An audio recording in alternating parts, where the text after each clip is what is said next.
ஒரு அழகான காட்டுல ஒரு கிளி மட்டும் தனியா ரொம்ப மகிழ்ச்சியாவோ சந்தோஷமாவோ தன்னுடைய வாழ்க்கைய வாழ்ந்து வந்தது.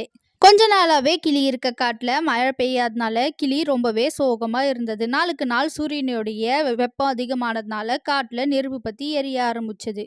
அதனால கிளி பக்கத்து காட்டுக்கு இடம் பெயர்ந்து போயிட்டு காகத்துக்கிட்ட உதவி கேட்டது. காகம் கிளிக்கு உதவ மறுத்துடுச்சு. கிளி மறுபடியும் பக்கத்து காட்டுல இருக்க குருவி கிட்ட போயிட்டு உதவி கேட்டது. குருவியும் மறுத்துடுச்சு. கிளிக்கு யாருமே உதவி பண்ணாததுனால கிளி ரொம்ப சோகமா போயிட்டு ஒரு வாழை மரத்துக்கிட்ட நின்னது. வாழை மரம் கொஞ்ச நேரத்திலே பேச ஆரம்பிச்சது. கிளி அதுக்கு நடந்த எல்லா விஷயத்தையும் வாழை மரத்துக்கிட்ட சொன்னது. எப்படியோ இன்னும் கொஞ்ச நாள்ல நான் தண்ணி இல்லாம செத்துற போறேன். நான் உயிரோட இருக்க வரைக்கும் உனக்காச்சும் பிரயோஜனமா இருக்க, நீ என் மேலே தங்கிக்கோ அப்படின்னு வாழை மரம் சொன்னதும் கிளி மறுக்காம அது மேல போயிட்டு கூண்டை கட்டி தங்குச்சு. கிளி நெடுந்தூரம் பயணம் பண்ணி அதுக்கு தேவையான உணவெல்லாம் சாப்பிட்டு தன்னுடைய அழகால கொஞ்சம் தண்ணீரை கொண்டு போயிட்டு வாழை மரத்துக்கு தினமும் வாழை மரம் சாகாம கொலத்தள்ளி ரொம்பவே சந்தோஷமா கிளி கூட வாழ்ந்து